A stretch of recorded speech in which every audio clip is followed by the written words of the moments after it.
Alrighty, guys. Hi, I am Chelsea. I will be your instructor for this 5-week course this summer. Dr. Maroff, Dr. Cindy Maroff, my name's Chelsea. So Dr. Cindy Maroff will be tag teaming a few of these videos just because we've never done this all online before.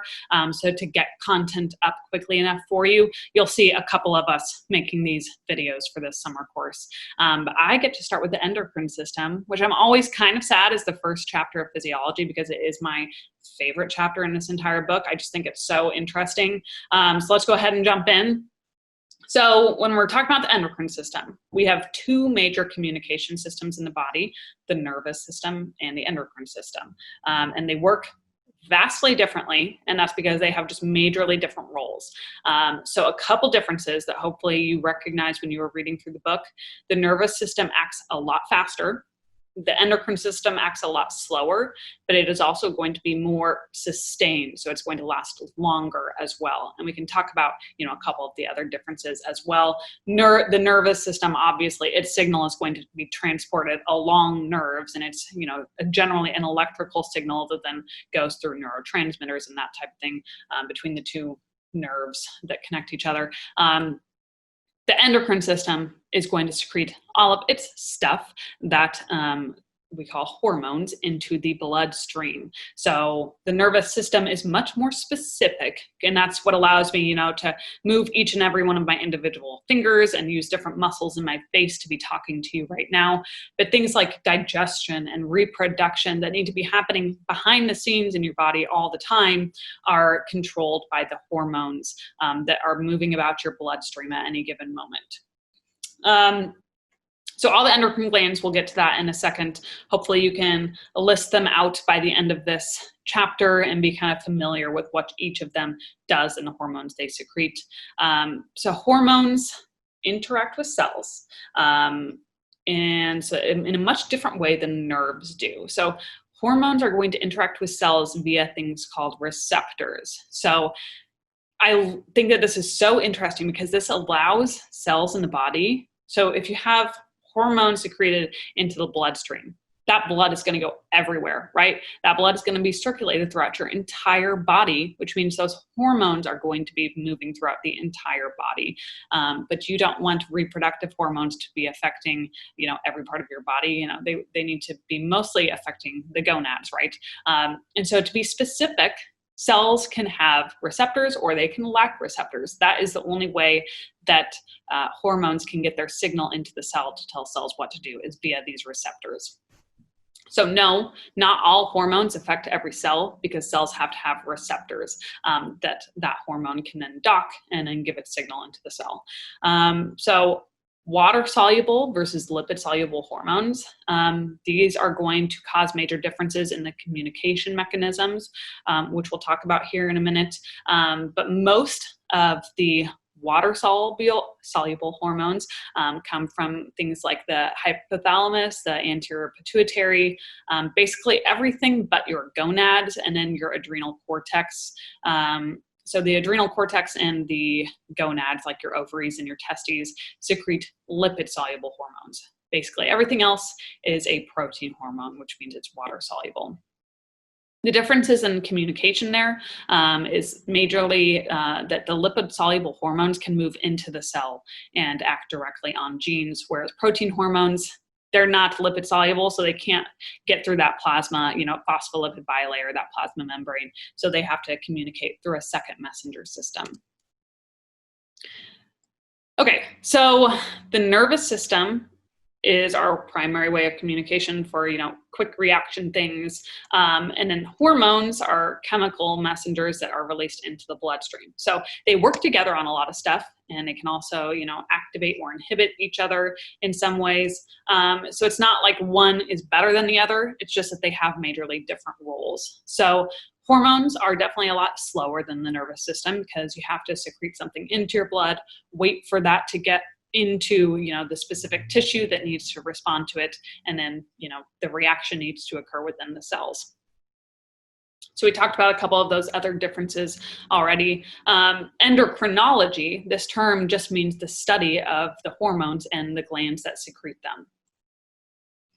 And so I'm not going to go through all of these specifically right now because we'll kind of go through one by one and talk about all of the hormones that are secreted by them. But we have the pituitary in the brain, also the pineal gland up there, which you can see. The pineal gland really just secretes melatonin and serotonin, so important for like your circadian rhythm. And then as we move down through the body, we have the hypothalamus and pituitary gland, which are both in the brain, the thyroid gland, the thymus gland, which we're not going to discuss much in this chapter because it's really involved in the immune system. So we'll talk about it more later. The adrenal glands, pancreas, and then all the way down at the bottom, the ovary and the testes. And the pancreas is one of my favorite glands because it has both endocrine and exocrine function. And we'll look at what that means later when we get there. So hormones can act in several different ways. So we have endocrine signaling, paracrine signaling, and autocrine signaling. So endocrine signaling really means that you're acting over a large distance. So a gland can secrete something and affect cells or tissues in a completely other part of the body. Paracrine signaling means a chemical messenger or hormone is going to be secreted by one cell and just really affect the cells around it or the cells within that same tissue or gland. And in autocrine signaling, which is kind of bizarre because that means that a cell is going to secrete a hormone or another chemical messenger, and then that messenger is going to act back onto that cell itself. So those are limited, in their function and necessity in a body. So we're really going to focus on endocrine signaling for this chapter. Okay, so we have a couple different types of hormones. The first one, and this is most hormones in your body, are amino acid based. So that means that they are protein hormones because remember, amino acids make up protein. So they can vary a lot in size because you can just put a whole bunch of amino acids together, or you can just, have a few dozen amino acids. And then we also have steroid hormones. And so steroid hormones, you probably think bad when you think cholesterol. You probably think high cholesterol, but cholesterol is what all of your steroid hormones are made from. So it's a really important molecule in your body. You just want the right type of cholesterol and the right amount of it, but you need it in your gonads and your adrenal cortex to produce all of those hormones. So we'll look closer. This is a good reference slide to come back to after we've kind of gone through this to remind yourself how these two types of hormones work, and we'll go through that in a minute. So when a cell secretes a hormone, another cell can react to it only if it has receptors. So you can see here, this cell has a receptor, so the hormone can dock, and then that signal can be transmitted into the cell to tell that cell, make these genes or put these channels in your plasma membrane, a whole bunch of different things. But if a cell doesn't have a receptor, it can't respond to that hormone at all. And that's what allows the hormone system, even though it is acting through the bloodstream, which is so general, it can actually be very specific. Okay, so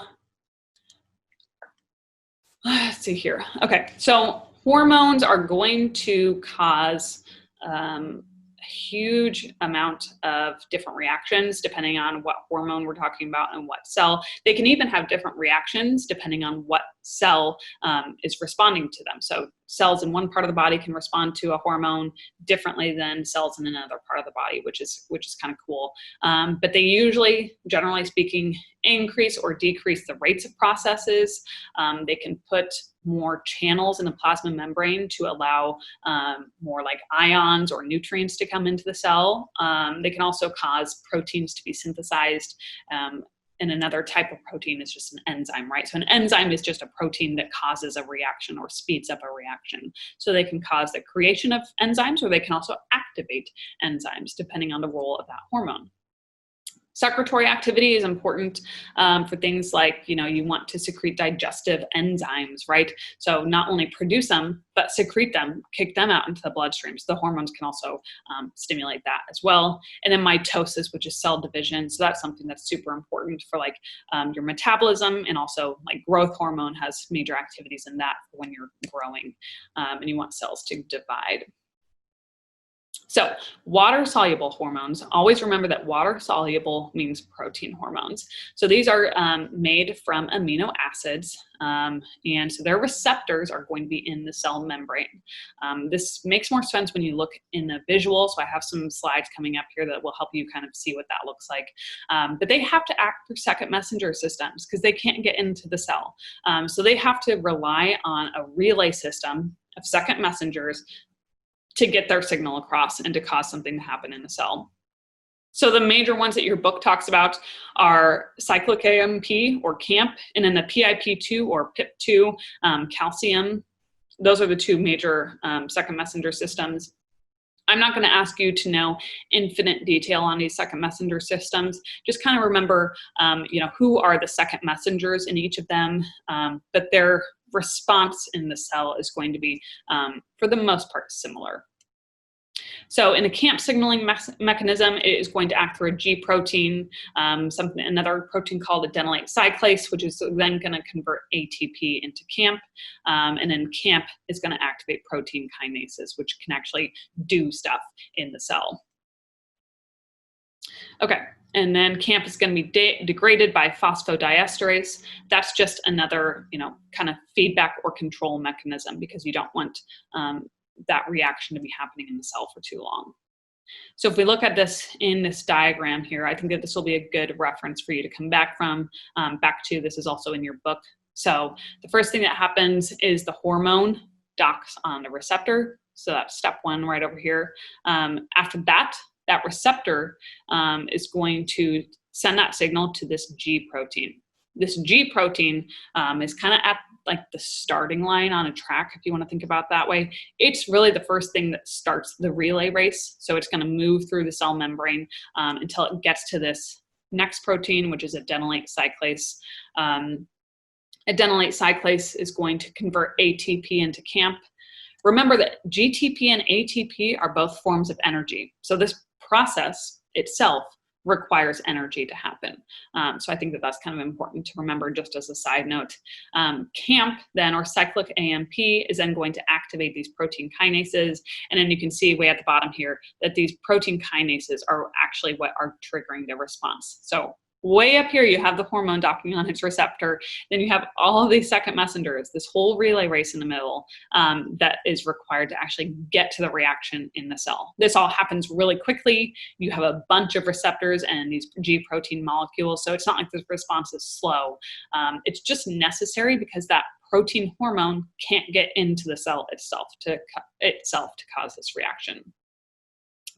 The PIP2 calcium or PIP2 calcium signaling mechanism, so that's phospholipase, is one of this phospholipase complex is really going to be the major signaling mechanism or complex that is going to, we still have a G protein that's going to communicate with it, but it sends its signal to this PIP2 complex.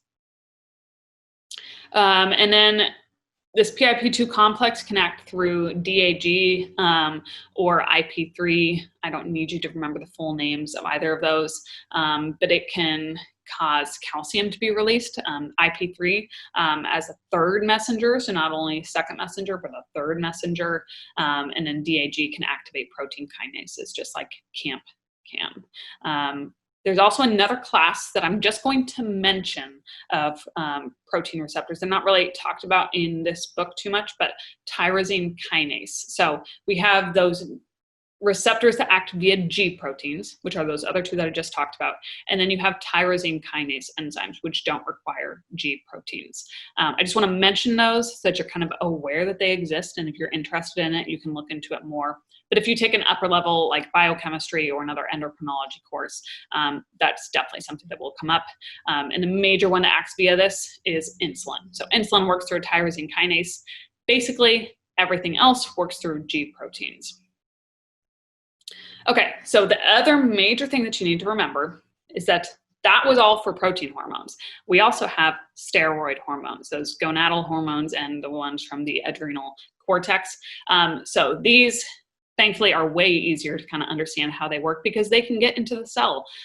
So these steroid hormones, as well as thyroid hormone, are lipid soluble, which means they can slip through the plasma membrane of a cell, and they can dock with a receptor in the cytosol, typically, or in the nucleus somewhere, and then act directly on DNA to tell, certain mRNA to be transcribed, and then that's going to lead to the production of specific proteins or enzymes. So why can they do this? Why can they bind to receptors in the cell? Because they are lipid soluble. Okay, so turning on a gene typically is what they do. The protein hormones a lot of times just activate channels or other proteins that are already created in the cell. Steroid hormones can cause the formation of new proteins. All right, so this is just a really good visual aid to kind of help you see how that happens. A lot of times the receptors for these guys are in the cytosol, so not always in the nucleus. I think that they can be sometimes, but usually in the cytosol, so out here around the nucleus. That complex then can move together into the nucleus to carry out its role. And then you have it binding directly onto the DNA to make RNA to make the new protein. I have this video in your homework assignment, but I think I randomized some of the questions. So if you don't see it, come back to this PowerPoint and watch this. I think that this is just a really good visual to see how this occurs, but I won't show it on here because then the sound quality won't be good. But this is just a really easy way for you to see these second messengers in action for those protein hormones. Okay, sorry, this keeps being in the way. So what is a major difference between neurotransmitters and hormones that are secreted? So I'll let you look at this for just a second. Hormones are secreted into the blood, right? So that answer would be D. And then in order for a hormone to activate a target cell, the target cell must possess what? A receptor, right? So that's what allows cells to be specific for certain hormones, because they can have or lack receptors for that hormone. Okay, so when we start talking about controlling hormone release, we need to have these mechanisms, because you can't just secrete something into the bloodstream and not have any way to control it, right? Once it's out there, you have to have ways to take it out. You have to have ways to stimulate its release in the first place, since it's just such a general system, not, nerve to nerve communication. So one of the first ones that we're going to talk about is simply blood levels of hormones. And this is common in the hypothalamus and the anterior pituitary. So the anterior pituitary releases tropic hormones, but it is also stimulated by hormones from the hypothalamus. And then once you have those hormones in the bloodstream from like the adrenal gland or whatever the anterior pituitary has stimulated, once the anterior pituitary recognizes that basically its job is done, it's going to turn off and stop secreting its hormones. The hypothalamus is then going to turn off as well and stop secreting its hormones as well. So that's just a simple negative feedback system that basically tells those glands that their job is done. Okay, and then humoral, so not to be confused with hormonal, humoral stimuli has mostly to do with ions and nutrients. An easy one to remember is things like calcium or glucose. These are things that are in the bloodstream already. And so glands like the pancreas can detect that stuff in the bloodstream, and then they don't need, nerves or any other stimulation other than measuring that, stuff in the blood. So when glucose is present in really high levels, insulin is going to be secreted to decrease those glucose levels in the blood. We also have neural stimuli. So I mentioned that these two communication systems communicate with each other. One really common way that this happens is in the sympathetic nervous system, which stimulates epinephrine to be released from the adrenal medulla. And oxytocin is also via neural stimuli as well. We can get into a little bit more of that, but you want this to be a really quick reaction, especially for the sympathetic nervous system. because sympathetic nervous system has to do with fight or flight, right? Which I'm sure you've heard in biology classes before. You'll hear it again, the fight or flight response. So that's sympathetic nervous system stimulation. That causes a really, really fast release of these hormones from the glands that are actually going to have effects like increasing your heart rate and increasing glucose in the blood so you can escape an animal that is chasing you. So hormonal stimuli, I mentioned this one already when I was talking about negative feedback. So hormonal stimuli is really just about that communication between the hypothalamus and the anterior pituitary, and then between the anterior pituitary and then the hormones that it affects, so those tropic hormones.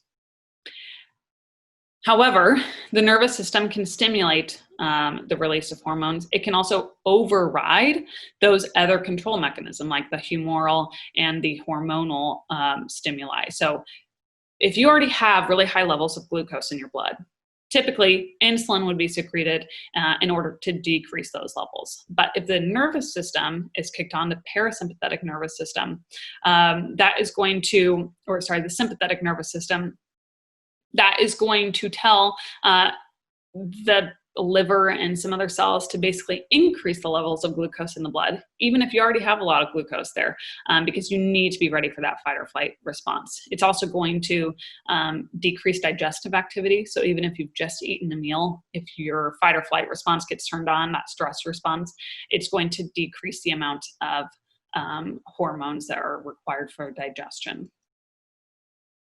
Okay, so hormones, we've already talked about a lot of stuff that they do, but how do they travel in the bloodstream is one major thing that we haven't discussed yet. So protein hormones are water soluble. Lipid hormones are, steroid hormones are lipid soluble. So lipid soluble means they don't like water. That means they also don't like the bloodstream. So usually they have to be carried around by like chaperones. That also means that they last longer typically in the bloodstream. Protein hormones can usually circulate freely. Sometimes they are bound to a protein to help them get around or get to where they need to go. But we also have these mechanisms to remove hormones because some of them can last in the bloodstream. They have like a really long half-life, so they can last in the bloodstreams for like days to weeks. And the half-life varies, a lot between hormones. But we have these mechanisms like enzymes in the bloodstream to degrade hormones. And then the kidneys, which, if you've ever known somebody that's been on dialysis, their kidneys are not working because you need your kidneys to circulate blood through them and basically clean stuff out. The liver also has roles in that to detox your body, right? So it can remove enzymes from, it can remove hormones from the bloodstream as well.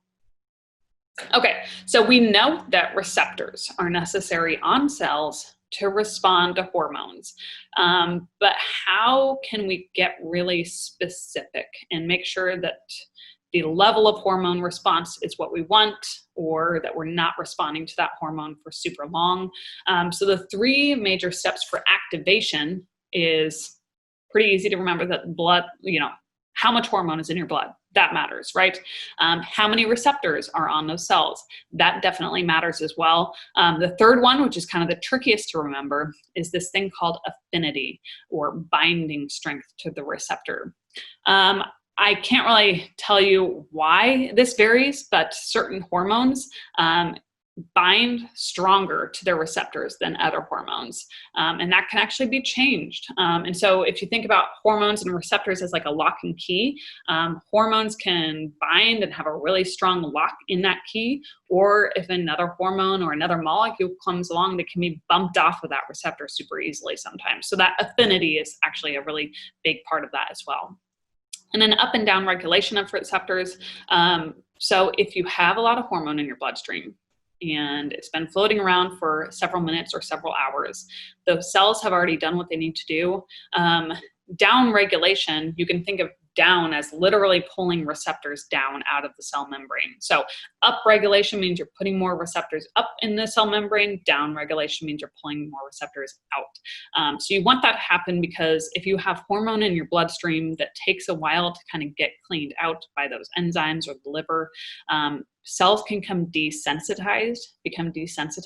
And this is something that occurs in diabetes. So we can talk about that later. But desensitization is harmful because the next time you have that hormone released, you want those receptors to still be able to respond. Desensitization means that they're not going to respond very much the next time that hormone is released. Okay, so I'll let you look through this generally on your own as kind of like a review, but main things to remember are that, you know, those lipid-soluble hormones, they can slip through the plasma membranes. They don't need second messengers, but because they're lipid-soluble, they need a transport mechanism, so they usually have to be bound to proteins in the blood to get around. They can last a lot longer because of that. I think that we talked about everything other than lipid-soluble proteins cannot be stored in secretory vesicles, but protein hormones can. So that's how all those protein hormones in the anterior pituitary and the posterior pituitary can be stored for release.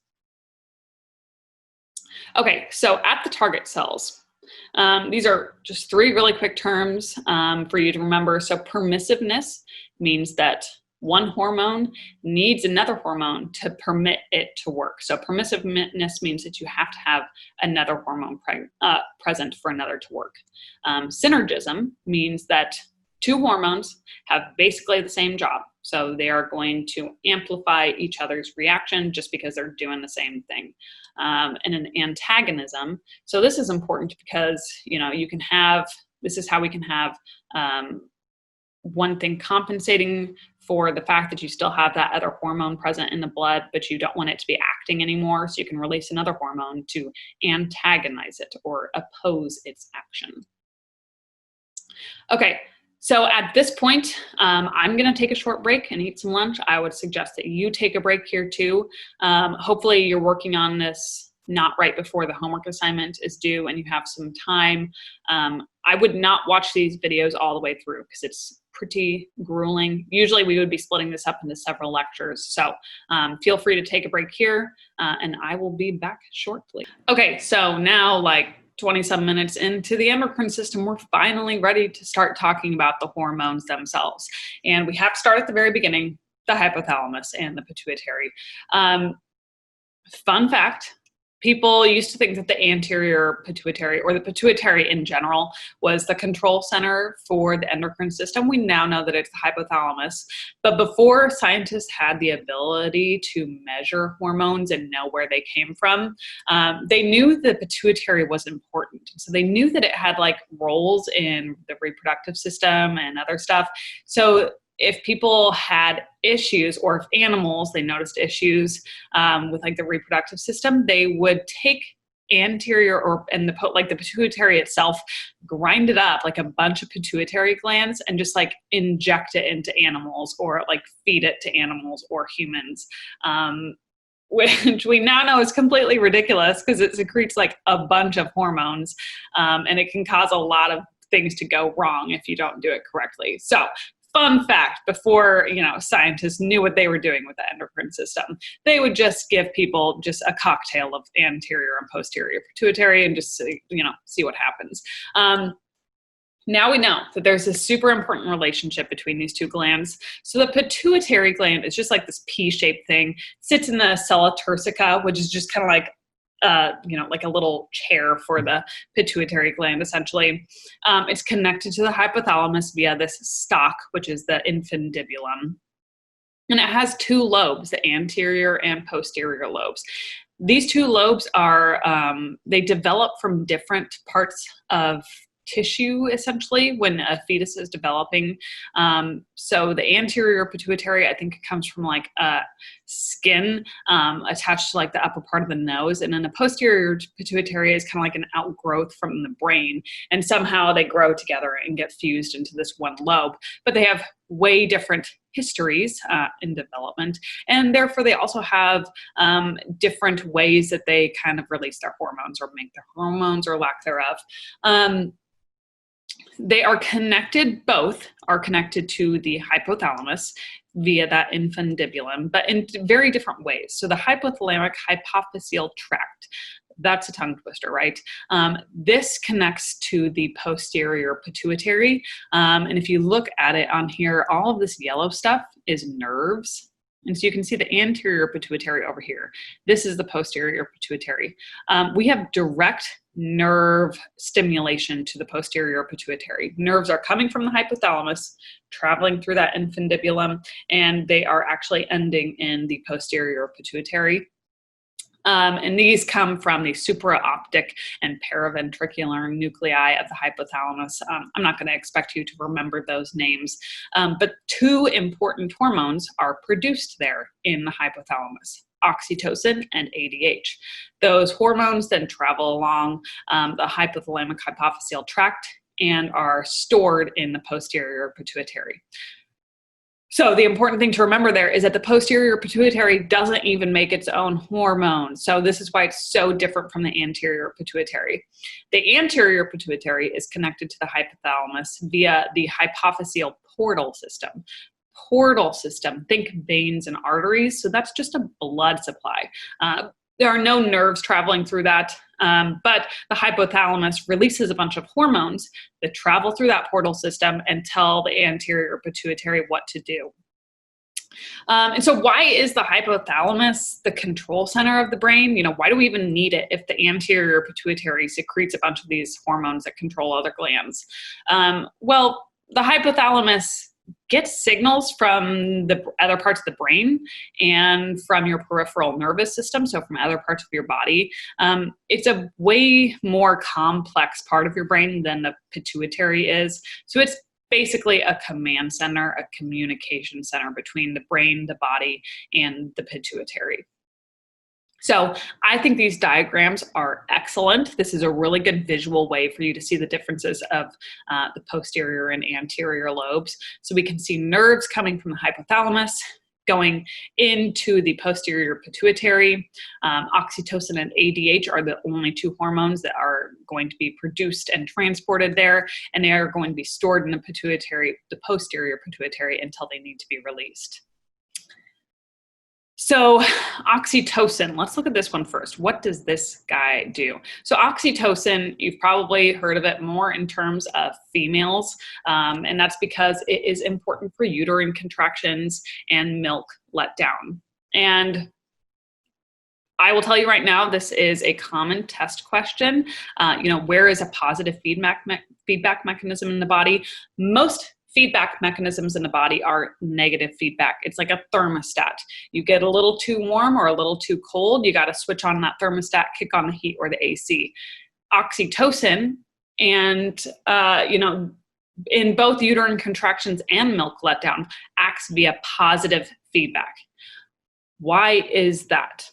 Why would you want positive feedback like during childbirth? Well, once uterine contractions start, you basically need them to build on top of each other. You need this escalation of these uterine contractions until you get to the point of the actual childbirth.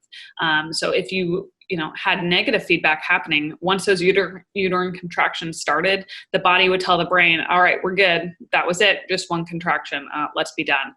That doesn't happen, right? Same thing for milk letdown. You want to promote this positive feedback mechanism so you have this ongoing process until the stimulation is taken away, which in milk letdown, it's just an active suckling. So I think this is a super cool hormone. We also now know that it is involved in sexual arousal, orgasms, and in nurturing. So it's now called the cuddle hormone. Don't forget that it has those really important roles in uterine contraction and milk letdown. But a lot of psychology studies these days study it in terms of that cuddle hormone part of it, because it has a lot of unique roles in, personal connections that we make as animals, not just humans. One really weird example, cool example, is that in some animals, if you take their young away from them right after the mom gives birth, if she is not allowed to release oxytocin and form that bond, she will basically not care about her young if you give it back like 10 minutes later. So oxytocin is extremely important. Right after birth, you have this huge amount of oxytocin released, which is important for forming those bonds between a mother and a baby. All right, ADH. Completely different role. This is involved in water balance in your kidneys. So ADH has, a lot of the anterior pituitary hormones control other glands. Both the pituitary, posterior pituitary hormones have direct effect in the body. So ADH is going to inhibit urine formation. So when your blood concentration drops too low, that's also, a drop in blood pressure. So it's important that you maintain that. That's going to tell the hypothalamus that it needs to stimulate the posterior pituitary to secrete that stored ADH. That is going to tell the kidneys we need to reabsorb water to increase our water content or our blood levels. It can also be stimulated by pain or low blood pressure in general. There are also drugs that affect this as well. However, alcohol inhibits ADH secretion. What is that gonna do to, in general, blood concentrations, and also something else? It is going to lead to an increase in urination, right? Because if we're not telling our kidneys to reabsorb water, more of that water is going to be lost. Like, we don't really have a way to keep it in the body. And so at really, really high levels, ADH can also cause vasoconstriction. That's not like one of the main effects. The main effect is just reabsorb water, reduce urine concentration, which is why, when you're out drinking a lot of alcohol, it's important to drink water in between, because you're going to lose, you're not just urinating more when you're drinking because you're drinking fluid, you're also inhibiting ADH and urinating more than your body normally would. Diabetes insipidus.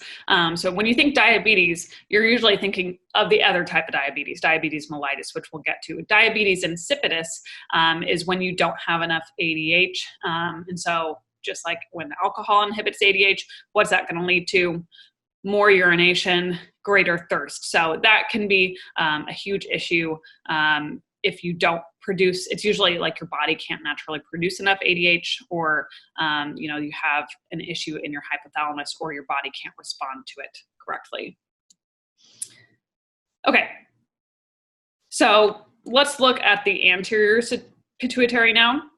Still communicates with the hypothalamus, but just via that portal system, right? So just via those veins and arteries in there. And so that's just a blood supply, and it's just a way for the hypothalamus to send some of its hormones, and all of those are listed up here. GHRH, we'll get to these later, GnRH, and those are just hormones that stimulate or inhibit the hormones that are released from the anterior pituitary. And so those hormones will travel along this portal system. Once they get to the anterior pituitary, that gland can then secrete or have its hormones inhibited. So the anterior pituitary, spend some time with this guy because he produces a lot of hormones. Many of these hormones are called tropic hormones. They're all protein hormones, so we'll talk about steroid hormones later and where those are released from. But all of the anterior pituitary hormones are promoted or inhibited by the hypothalamus.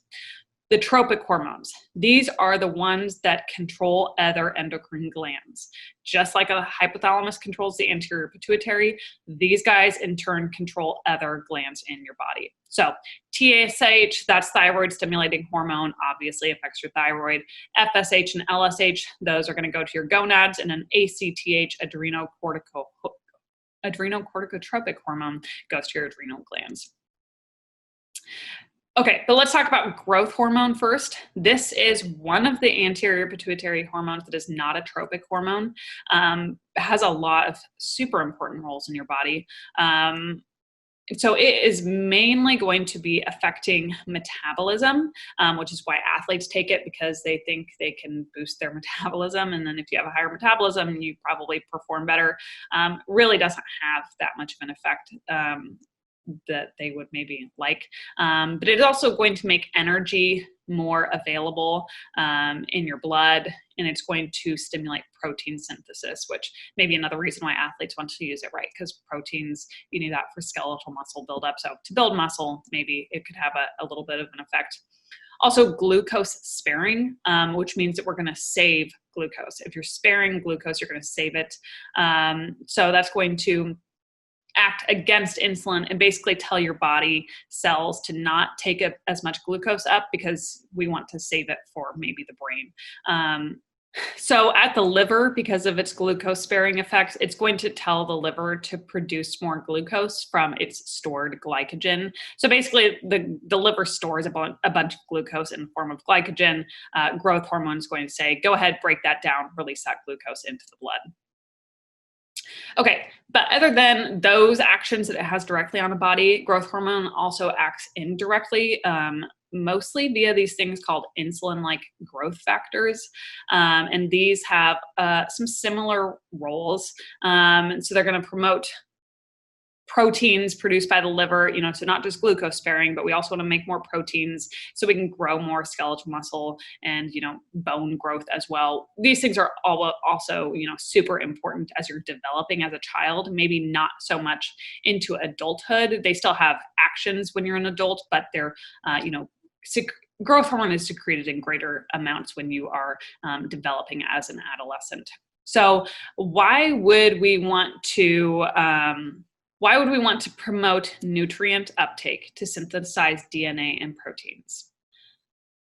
Primarily, if you think about growth hormone and growth in general, that's going to require a lot of cell division and cell growth. And so in order to divide our cells, we first need to synthesize DNA or replicate our DNA, synthesize DNA to make more proteins, to make all that stuff that is going to be required to grow our cells, grow our tissues, divide cells. Okay, so these insulin-like growth factors and other ways of indirect action of growth hormone will lead to the cell division processes. And a lot of that occurs in skeletal muscle, and a lot of that occurs in bones, like those long bones that need to grow during that time as we're developing as kids. Okay, so how is growth hormone regulated? Primarily GHRH, so growth hormone releasing hormone, and growth hormone inhibiting hormone, which is also called somatostatin. Those both come from the hypothalamus. Ghrelin, which is a hormone pretty recently discovered or understood. We still don't know exactly all of its roles, but it is also going to stimulate the release of growth hormone, which, you can kind of think would probably be beneficial, because if you've just eaten a meal, that's probably a good time to promote cell growth because you have all the nutrients that you need in the body. But growth hormone, like a bunch of other hormones, also has its own regular cycle that is going to be, in this case, diurnal. I'm not going to ask you to remember all of these cycles of hormones. Just recognize that there are daily patterns that our body just kind of keeps track of so that we have these regular processes occurring when they need to. And growth hormone can also be affected by stress and sleep and nutrition, which is why if you are, you hear about those cases of extreme neglect in children where they are, maybe have extremely stunted growth. And it seems like that could not be all genetic, right? So that's an environmental stressor being put on that child that is going to suppress the amount of growth hormone being secreted, and that is going to not allow them to grow, and like that long bone and skeletal muscle growth is going to be impacted by that.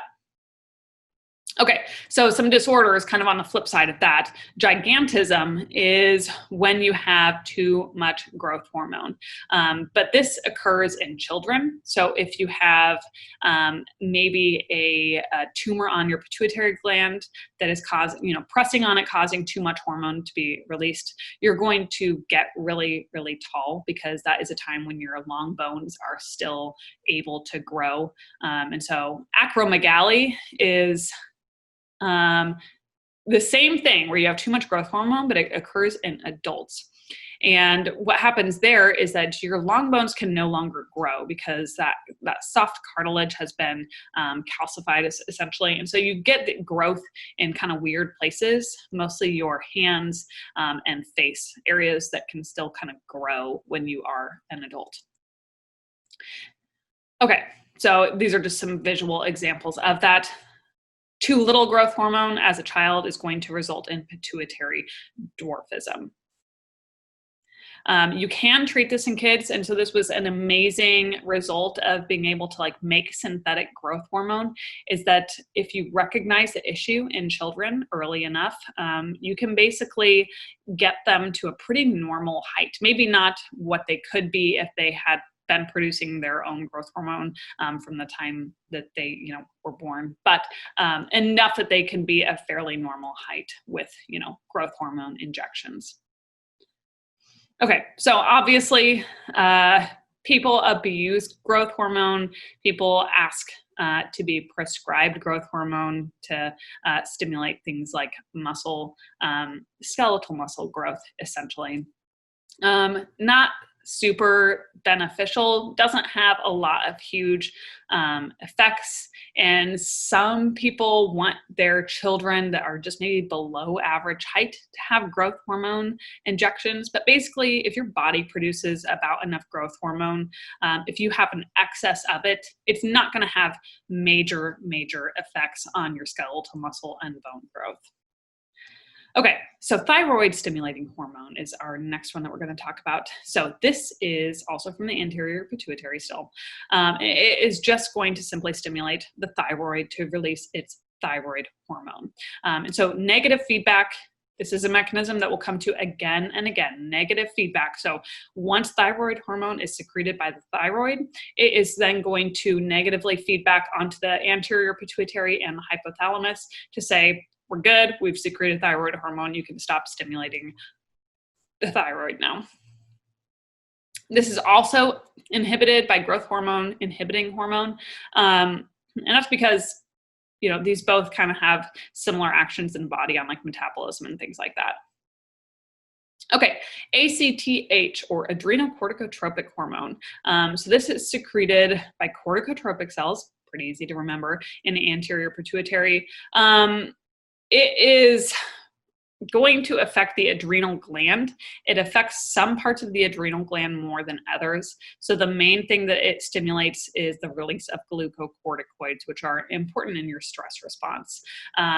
So it is regulated by corticotropin releasing hormone, which is from the hypothalamus. And then again, it's going to have negative feedback by those glucocorticoids once they're released from the adrenal gland. So you'll notice a lot of overlap here in these anterior pituitary hormones. Once you start learning these, it's pretty quick to get through them. Okay, gonadotropins. So gonadotropins, what do you think of?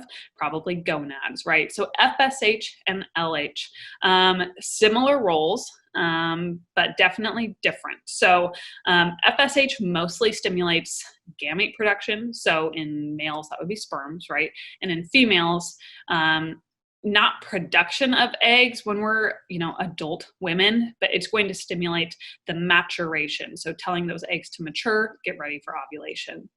LH, or luteinizing hormone, is then going to stimulate the endocrine function of the gonad. So, stimulating the actual hormone production.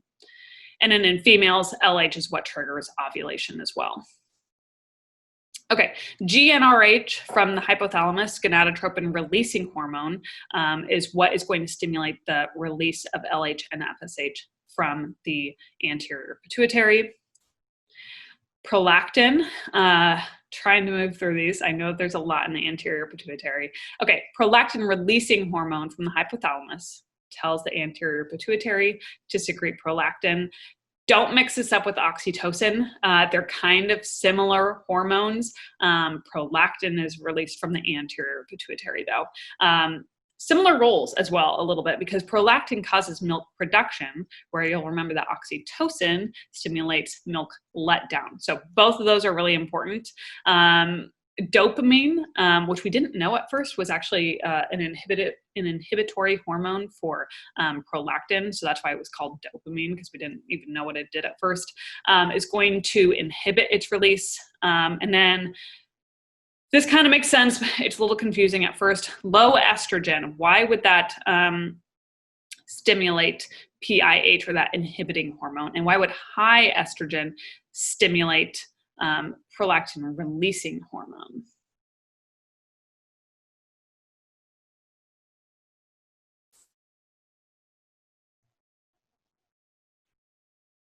Well, if you have low estrogen levels, you are probably, first and foremost, not pregnant. And so this is not meant to be a trick question. It's just a little confusing. High estrogen, you have really high levels of estrogen in the first part of pregnancy. And so when you have high estrogen levels, that is going to cause the release of prolactin because a developing mom needs to start producing milk during pregnancy. You can't wait until after pregnancy to start producing milk. Otherwise, it's a little too late, right? So high levels of estrogen during pregnancy lead to prolactin secretion. And that's why, when we look at the reproductive cycle later on and pregnancy in women, why you see an increase in prolactin during pregnancy. Okay, suckling then, this is another example, very similar to oxytocin. So suckling is going to cause a release of prolactin-releasing hormone, which leads to the release of prolactin. And that's because if suckling is happening, that means that you're probably going to need more milk produced in order to be ready for the next, feeding, essentially. Okay, so the thyroid gland. This is really the major gland that is important for our metabolism. So when you think thyroid gland, just think metabolic rate or metabolism. It's on your neck, and the parathyroid glands actually kind of sit on it, but the thyroid gland is the bulk of what you're going to see there in any picture. And it is actually the largest endocrine, like purely endocrine gland, which is weird because it doesn't look that big. But it has these things called follicles. And so let's see if I have a picture. Yeah.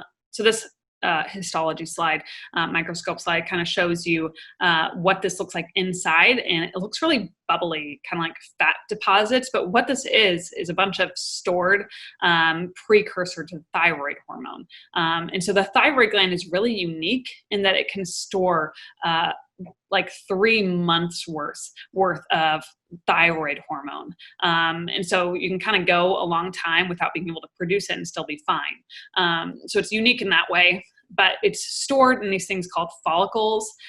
So follicles basically surround this inner part called the colloid.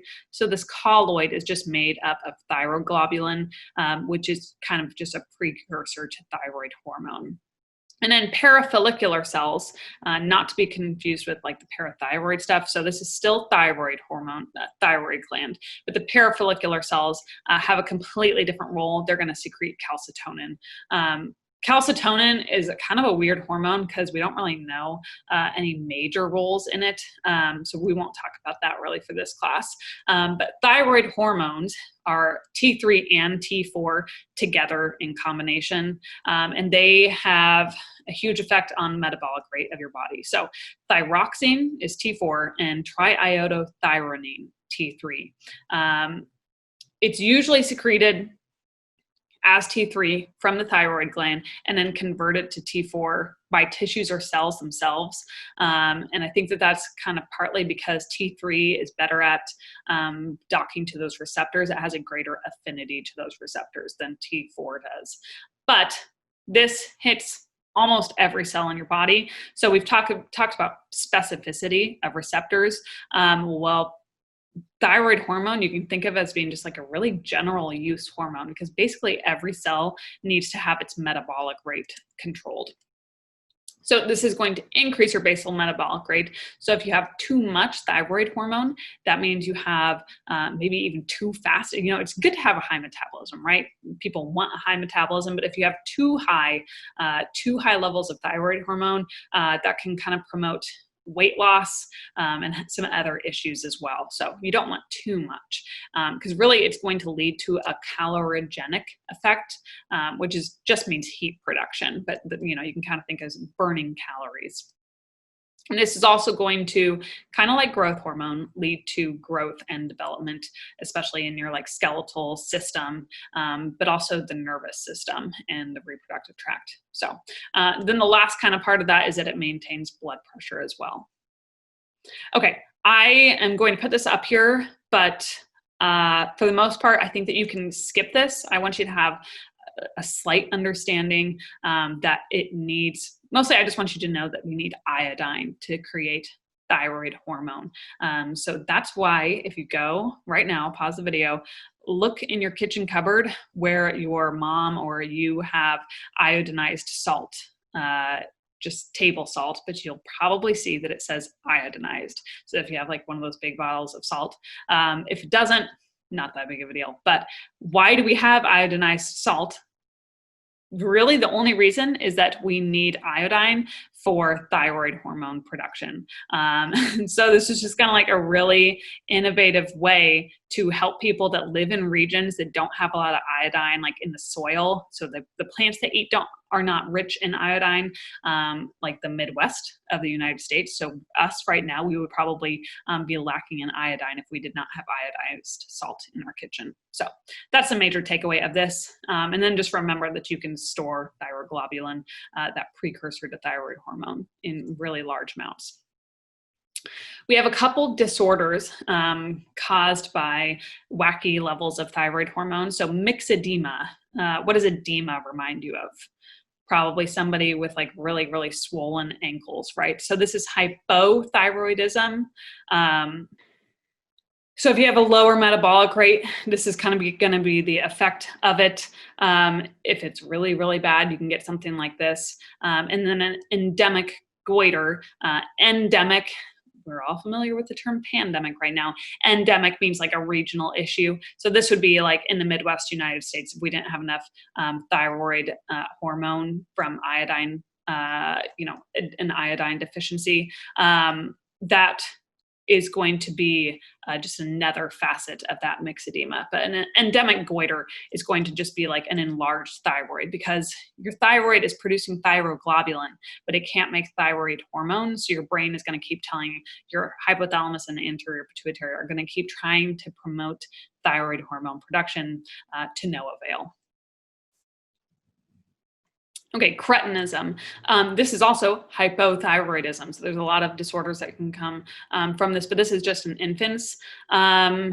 Unfortunately, thyroid hormone is really, really important for development, not just metabolic rate as adults. And so, that's going to have impacts on growth, brain development. So mental retardation can be an effect of that. So this is a severe, severe issue in places where iodine is lacking. But in the United States or other places where we have iodine in our diet, it can be, more due to genetics. So, when you see kids with large bellies, shorter stature, that can be a sign of cretinism. Okay, Graves' disease. So this finally is hyperthyroidism, typically an autoimmune disease, which is weird, right? Because we usually think autoimmune, our body's attacking itself, right? That's typically what I think of when I think of an autoimmune disorder. But Graves' disease is super interesting in that antibodies in our body are acting like thyroid stimulating hormones. So you're producing way too much thyroid hormone in your thyroid. So just an interesting disease, but high metabolic rate. Thyroid hormone affects blood pressure as well. And so you usually have, a high heart rate, which can make you feel like you're really nervous all the time. And also weight loss as well.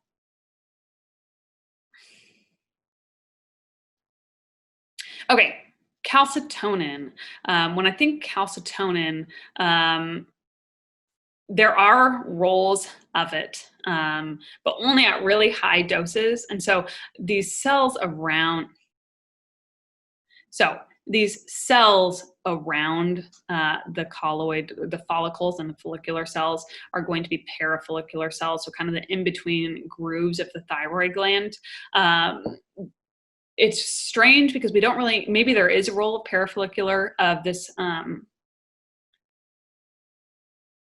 maybe there is a role of calcitonin, but we don't really know unless it's given to somebody medically at a super high dose, because it can stimulate like calcium uptake or, good bone formation in somebody that has like osteoporosis or something like that.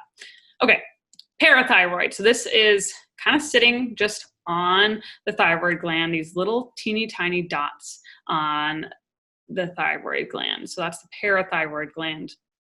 And parathyroid hormone, its most important role is controlling calcium levels in the body. So it can tell the kidneys to reabsorb more calcium. You need calcium for, skeletal muscle contractions, but you also need it for bone growth and stuff like that. So osteoclasts promote the breakdown of bone. So like that bony matrix is broken down because you want to increase calcium levels in the blood. So you're going to release, the bone in our skeletal system is very dynamic. We can put in and take out calcium whenever we want to. And so osteoclasts break down some of that bone matrix, and so we can release more calcium into the bloodstream because calcium is just a really important ion or electrolyte in our blood. Parathyroid hormone is also going to activate vitamin D. So we have a lot of important vitamins in our body, and it's hard to remember what they all do. Vitamin D is going to help us absorb calcium, and so parathyroid hormone is going to activate it so it can do its job. So you should be able to answer this question. Why is parathyroid hormone released when blood calcium levels are low?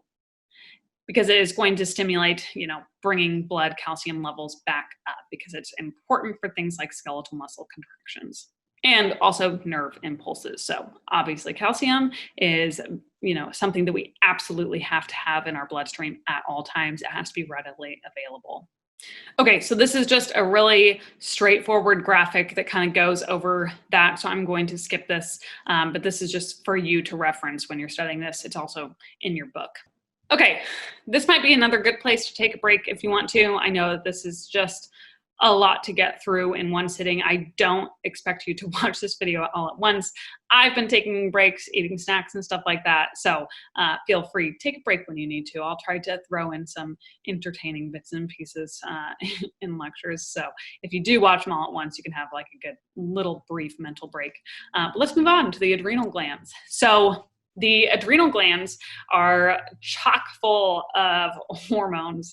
And so they have a lot of layers to them, but mainly we split it up into the adrenal cortex, which is the outside. So the adrenals are kind of like these triangle-shaped things sitting on top of your kidney. And remember, I will say this several times during this lecture, cortex means bark. So like tree bark, right? Outside. So it's on the outside of your adrenal gland. That is the cortex. And the cortex has 3 layers. So yeah, this is a lot. The zona glomerulosa secretes mineral corticoids.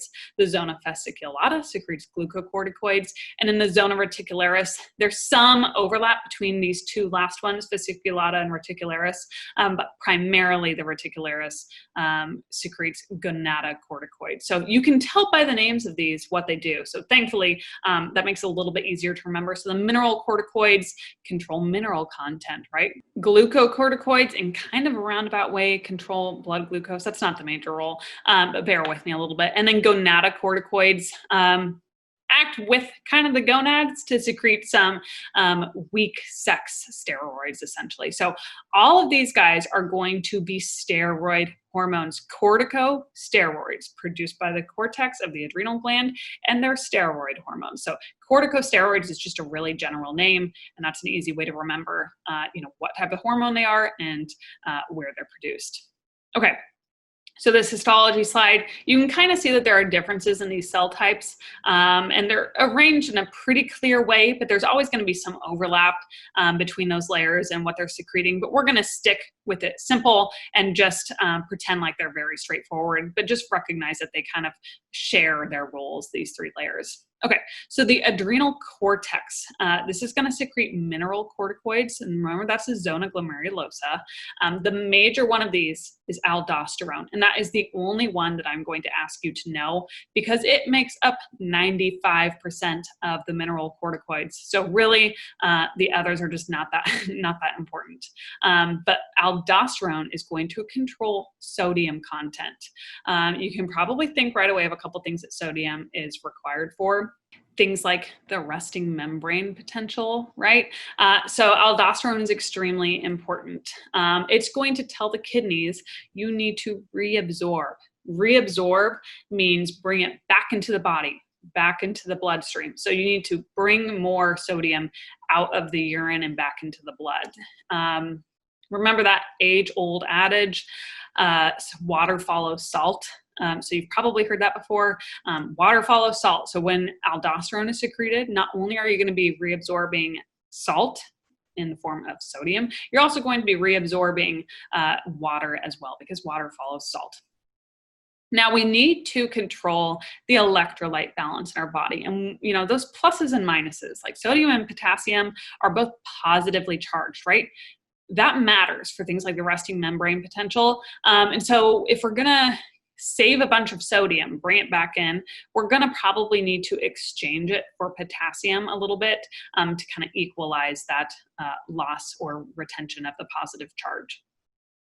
Okay, so how is aldosterone regulated? The renin-angiotensin-aldosterone mechanism, that sounds like a very, very complicated name. For our terms for this chapter, all you need to know is that this chain reaction leads to aldosterone secretion, and that's really all it does. So the kidneys release renin. Renin converts angiotensin 1 into angiotensin 2. Angiotensin is just a protein that's floating around in the plasma, so it's already ready to go in the bloodstream, basically. The kidneys, which are the ones that are going to be reabsorbing sodium, right? They're the ones that are going to be able to detect if levels are too low in the bloodstream. That's why we have this control mechanism coming from the kidneys. So if we have too low blood pressure and we need to reabsorb more water, or if our osmolarity is low, in other words, we don't have enough solute in the blood, the kidneys will release renin, which will lead to angiotensin being activated, which will lead to the release of aldosterone. Plasma potassium levels. Again, we have several mechanisms that can control aldosterone.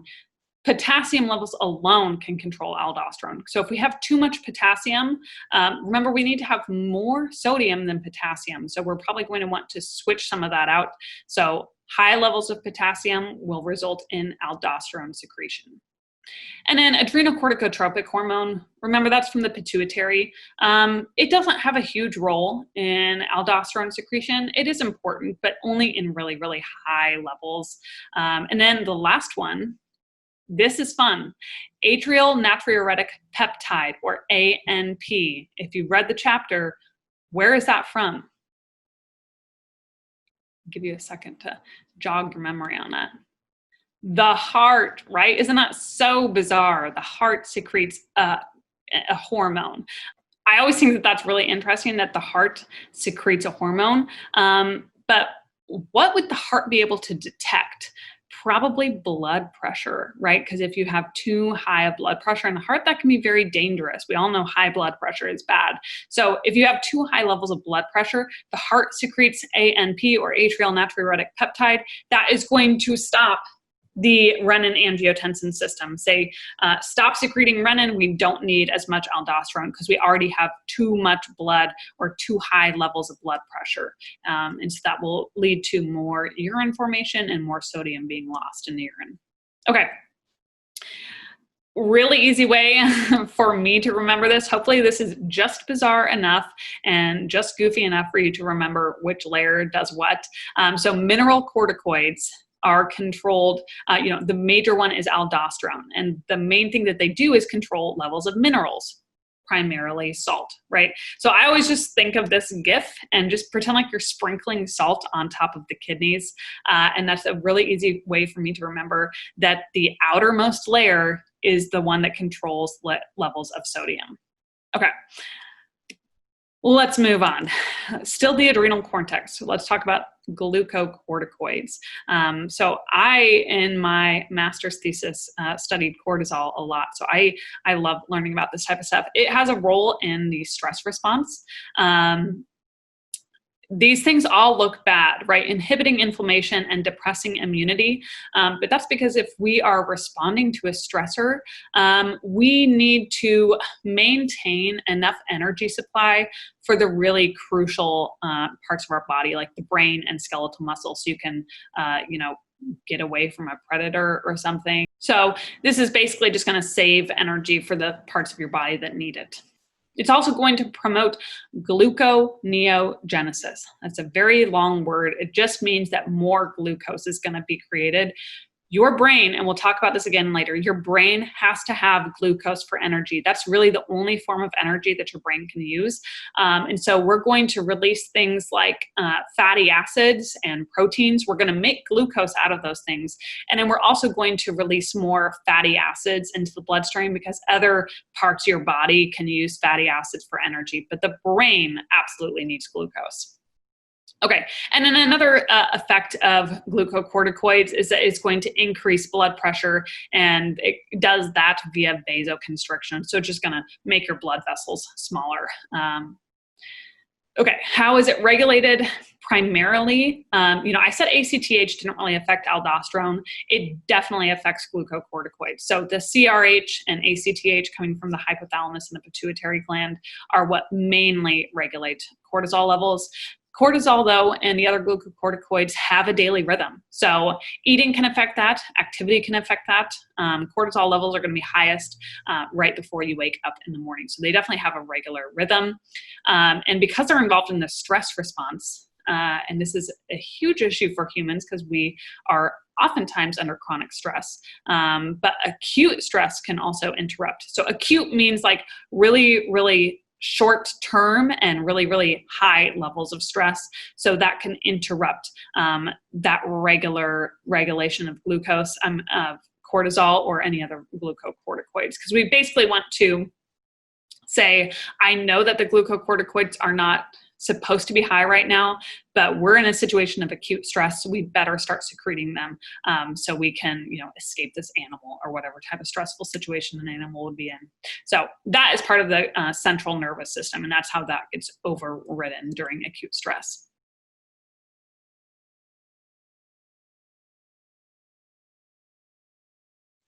Okay, so I talked about things like glucose sparing and fatty acids and stuff like that. Generally speaking, glucocorticoids free up energy. So they're going to break down protein, and a lot of that comes from muscle. They're going to break down fats into fatty acids, and they're going to promote, more glucose being available in the blood. That causes a lot of weird things to happen when it happens at too high a level. So when we have really, really high levels of glucocorticoids, that can result in something like Cushing's disease, where you have, we call this a buffalo hump. You can also get a moon face, a really round face appearance. That's because we're making those energy sources more readily available, and they tend to get deposited back into kind of funky places in the body. This dog over here on the right-hand side, I typically associate that with, muscle breakdown, because we're trying to get more proteins available, in the bloodstream. So gonatocorticoids, this is the last part of the adrenal cortex. That innermost layer, the zona reticularis, are going to release these, typically in the form of weak androgens. Androgens, you think males, right? Usually it's a weak form of something that's going to be converted into testosterone by other tissues. Testosterone is not just a male hormone. It's definitely secreted in higher levels in males, but it's important for females as well. However, if you have too much of it being released from your adrenal cortex, you can get weird things like growth on females where there shouldn't be growth, or like excess growth in your armpits and on your face as well. But the adrenal cortex also secretes small amounts of estrogens as well. Please remember this, because I think it's so, so important and interesting. When you go through menopause, ladies, that means that your ovaries can no longer secrete estrogens, right? Because you're no longer ovulating, and those follicles are basically what are producing the estrogens, those developing eggs. And so when you go through menopause, the adrenal cortex is the only place where you're getting estrogens. I just think that that's so interesting. So you still produce estrogen after menopause, but a lot of reason why some females like to take estrogen, extra estrogen in a pill form or injection, I don't even know how you take it, is because the adrenal cortex produces some, but not near as much as the ovaries do when you are, pre-menopause. Okay, so the adrenal cortex does secrete small amounts of these glucocorticoids. It does help with sex drive, it's believed, in women because it produces estrogens, which is important in sex drive. That post-menopause estrogen level, also the onset of puberty in males. Primarily growth in males and females of like pubic hair and axillary hair, so hair in your armpits. Not a lot of other factors are affected by that. Okay, the adrenal medulla. So the adrenal cortex means bark, medulla means middle. So that finally we're to the inside of the adrenal gland. And these chromatin cells are going to secrete catecholamines, we call them. So primarily epinephrine and then a little bit of norepinephrine. They have similar effects, but you've heard of an EpiPen, right?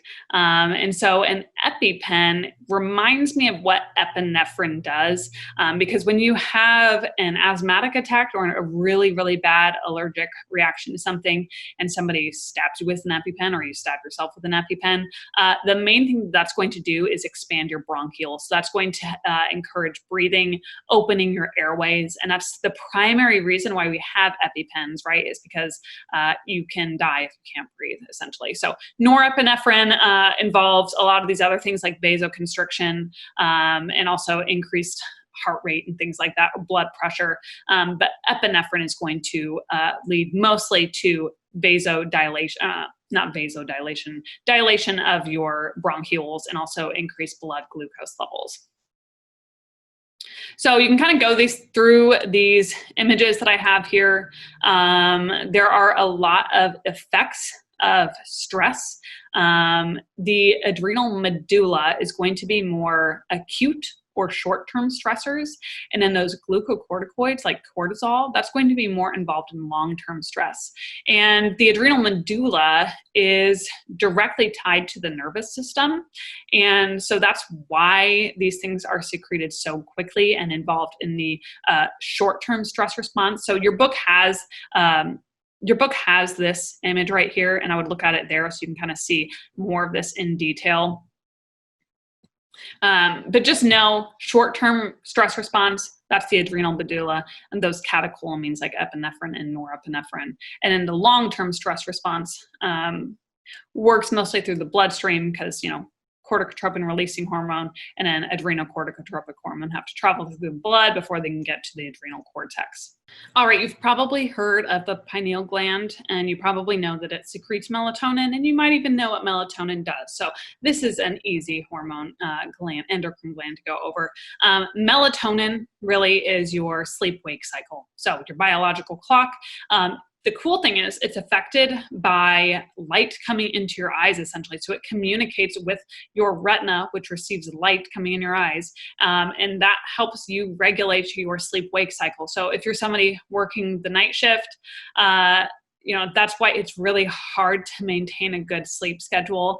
And that's why when you travel to another country that has a completely different time zone, while they say, go walk around outside in the sun, because that helps get you switched over to the correct time zone, because melatonin is going to be affected by light during the day. But the other cool thing is it has to do with maturity as well. So if you have crazy levels of melatonin, that can cause you to hit puberty too soon or not soon enough.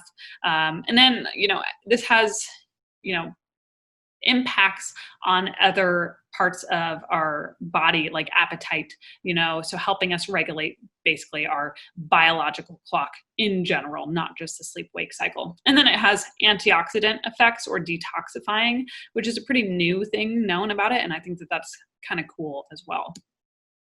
All right. One of my favorite things to talk about is the pancreas, because it's just so cool. So the pancreas is this weird gland that has exocrine and endocrine function. So exocrine means that you are secreting stuff onto like a mucous membrane or like a surface. So exocrine, in terms of the pancreas, is going to be its enzyme production, and it produces enzymes for digestion. So if we look at a picture of it in a second here, I'll show you kind of why that is a good thing for the pancreas to be involved in, but it also has endocrine function. And so the pancreas is this weird, mushy looking gland, and most of it is exocrine. So most of its job is to produce those enzymes for digestion. But it also is going to have these little dots throughout, these little islands. We call them islets of Langerhans, or pancreatic islands, pancreatic islets. And so those have alpha and beta cells. Alpha cells produce glucagon, beta cells produce insulin. And so these have opposing roles. So glucagon is going to increase blood glucose levels, and then insulin is going to do the opposite. It's going to decrease blood glucose levels. But it's not as simple as that, right? It can never be that simple. So glucagon is going to tell the liver to break down glycogen that it has stored into glucose. So that's glycogenolysis. If you lyse something, you burst it open or break it. So breaking down glycogen into glucose to raise blood glucose levels. Gluconeogenesis, we talked about this a little bit earlier. Gluconeogenesis is the creation of glucose. So that can be glucose made from fatty acids and proteins and stuff that have been released from other storage areas in your body. And then all of that affects basically glucose levels in your bloodstream. It's going to raise them. Like I said before, your brain has to have glucose for energy. To understand what I'm saying to you right now, you need glucose at all times, okay? Your brain can't use alternate forms of energy. Most of your other body cells can. They can use fatty acids and stuff like that. We can also make glucose out of those things, but that is, more time consuming. So to keep regular levels of glucose in your blood for the brain, we need glucagon. The flip side of that is insulin. So here's up close and personal, one of those pancreatic islets, and we have these alpha and beta cells. Don't worry about the differences between these two on a microscope slide. I won't ask you to understand that. It's really hard to tell the difference between them because they're the same size. But just recognize that there are two types of cells in charge of producing these hormones. So insulin, you know what insulin is, right? You've heard of diabetes. You know what diabetes is. You probably know people with type 1 or type 2 diabetes. Why is insulin so important? It regulates blood glucose levels along with glucagon. It is going to lower blood glucose. And so it can have impacts on protein and fat metabolism just like glucose does, but in the opposite way. So insulin is going to promote storage of energy, and then glucose is going to promote the release of that glucose and other forms of energy into the bloodstream.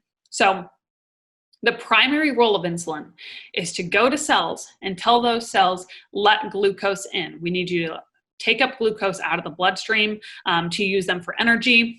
The brain does not need insulin, the kidney does not need insulin, and the liver does not need insulin. So not every cell in your body requires insulin. If your brain required insulin, that'd be bad, because if you had not enough insulin, you'd probably die pretty quickly. But in all of our other body cells, we have to have insulin to take up glucose. It is also going to promote amino acids, so protein and fatty acid uptake to store for later, basically save energy for later, or use it now if it's acting at the cellular level. Okay, so insulin has some other kind of strange roles. I won't get into these too much because I don't think it's as important as its main role of glucose uptake, but kind of familiarize with yourself with the fact that insulin doesn't just do glucose uptake. It has other roles as well, like converting glucose to fat, which is kind of cool. Because you can store glucose as fat and basically save it for later, and then glucagon can then break down that fat and release it as glucose into the bloodstream. Okay, this visual, and I will post a similar thing on Canvas, so you just have a really quick visual aid to go back and reference, because I know sometimes it just takes a while to remember how this all works. I have to go back to this time and time again to remind myself exactly what these two hormones do. So insulin is secreted by the pancreas when blood glucose levels are high. It tells cells to take glucose up for energy, and it tells the liver, to store glucose as glycogen. Once that happens, blood glucose levels fall to the normal range. We don't need to secrete insulin anymore. But eventually, between meals, because how do you get glucose? primarily from eating carbs, right?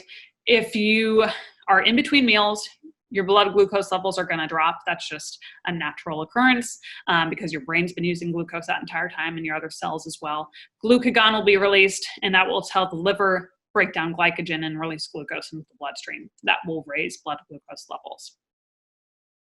Okay, diabetes mellitus.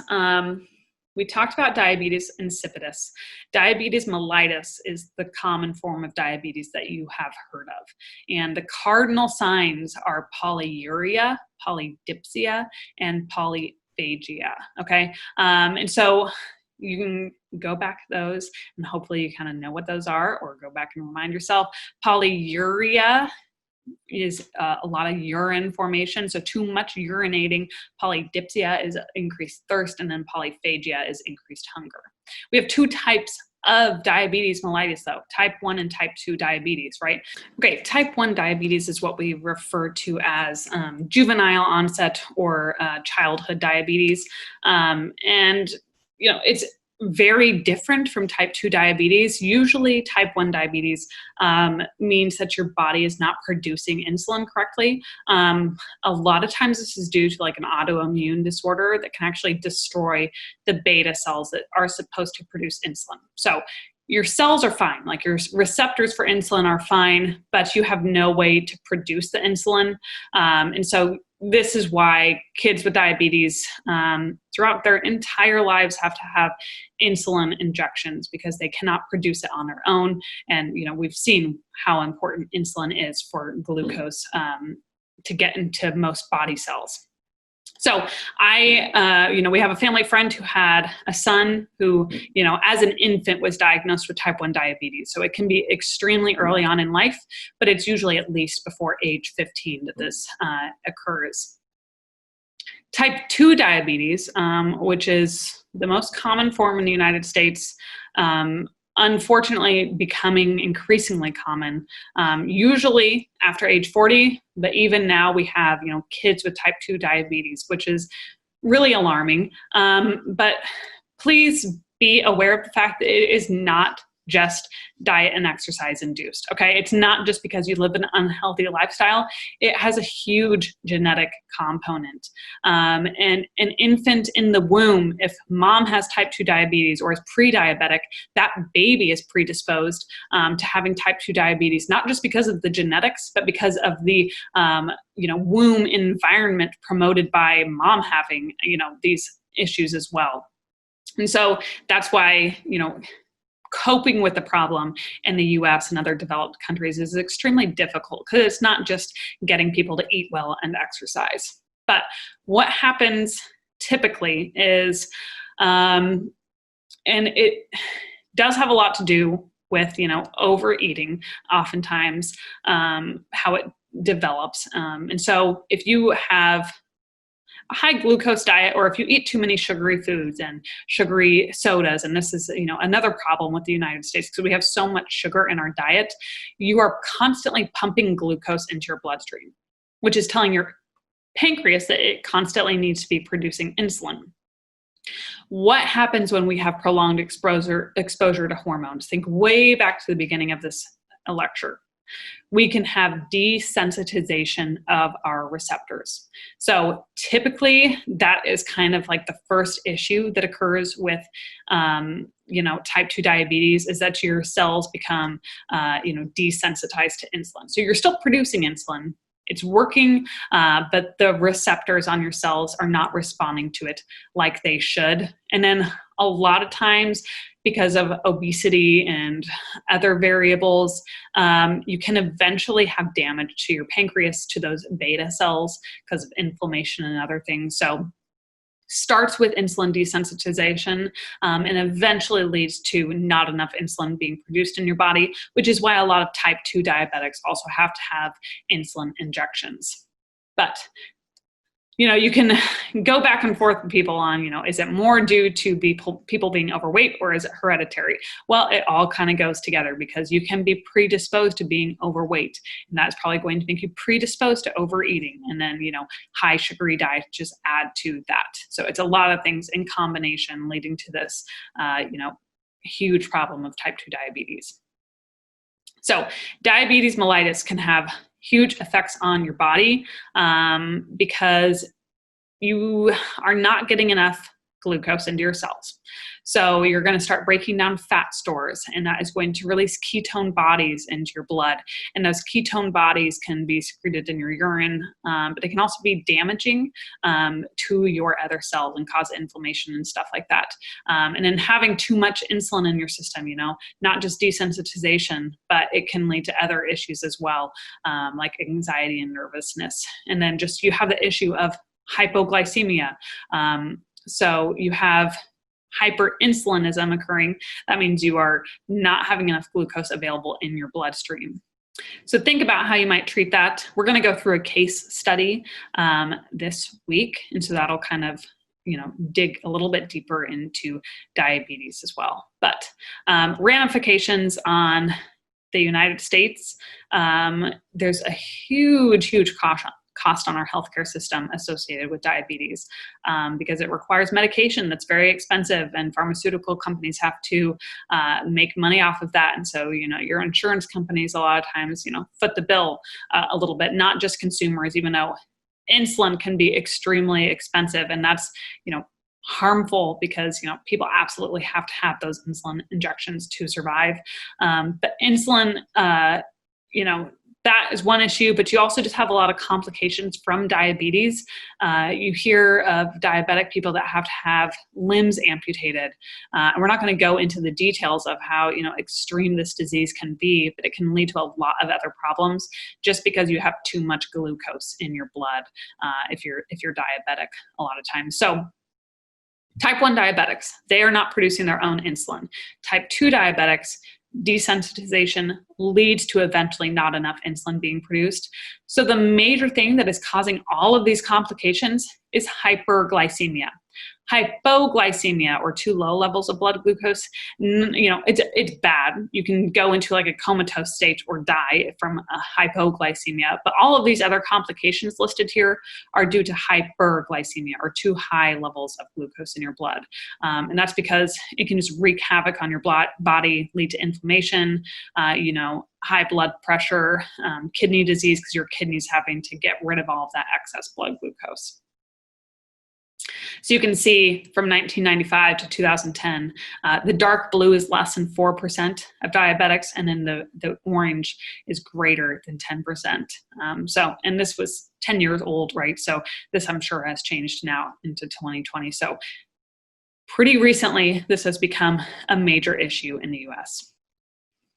So I think that this graphic in your book, if you want to go back and reference this, does a really good job of, this would be for diabetes mellitus in general, so type 1 or type 2.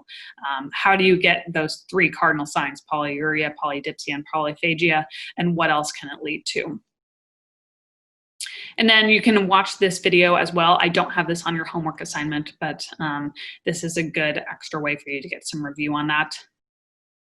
Then the last hormone system that we're going to talk about today, the last endocrine glands, are the gonads. So the ovaries and the testes, I'm not going to go into too much detail on this chapter. I'm not going to expect you to know a lot because we're going to revisit this when we go over reproduction at the end of the summer here, at the end of this course. So ovaries produce estrogen and progesterone. So those are the major female sex hormones, and the testes produce testosterone, which is, the major sex hormone in males, and those are important for, gamete production, right? Eggs and sperm.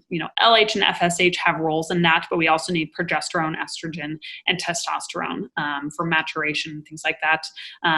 Going through puberty, these secondary sex characteristics are really due to these hormones produced by the ovaries and the testes. Fun fact for you to share with your family and friends is that the placenta is also a temporary endocrine gland. So that's really cool. We need super high levels of estrogen and progesterone to maintain pregnancy. So without the placenta, the pregnancy, without the placenta just producing those hormones, it has other roles as well, obviously, but without those extra estrogen and progesterone, the pregnancy is likely to fail. So we have to have that ramping up of those hormones produced. by the placenta, and then human chorionic gonadotropin. That is the hormone that is in pregnancy tests. So I'll review this again when we go over the reproductive chapter in a few weeks here. But HCG is produced by the placenta, and that is the way for the human body. It's not produced in other mammals, but in the human body, that's the way for the placenta to tell mom that she needs to maintain the pregnancy. That's how it triggers mom's body's awareness of the pregnancy. So we already talked about the heart, but there's a lot of other weird places in your body that hormones can be produced. So adipose tissue, we'll talk about leptin a little bit eventually, I think later in the semester, but kidney, skeleton, skin, and the thymus, these are all glands that we're not going to go into a lot, but just be aware that it's not just these major endocrine glands. And there are a lot, especially in the GI tract or gastrointestinal tract. There are a ton of hormones there that we're just now learning about. So it's probably not limited to just this list. I think it's kind of cool that it's not just endocrine glands producing hormones. Okay, so this graphic and then the slides after this, I'm not going to go over because this is really just a way for you to review all of these hormones that we talked about today, primarily the hypothalamic and anterior pituitary, and then, how does it affect the other endocrine glands. So this is not everything that we talked about today, but this is those major ones that we talked about in terms of the anterior pituitary and the hypothalamus. And then the last few slides are just review for you. So I'm not going to go through these questions, but this is kind of just for you to have an idea of what kind of questions might be on exams. All right, so with that, just remember this week to get that first case study done on diabetes mellitus. You can upload that to Canvas. If you have questions, please just let me know. I'm trying to keep it simple for this first one, pretty short, so it shouldn't take you that much time. And then remember to do your homework assignment on the Pearson website over Chapter 16, and have a good rest of your week.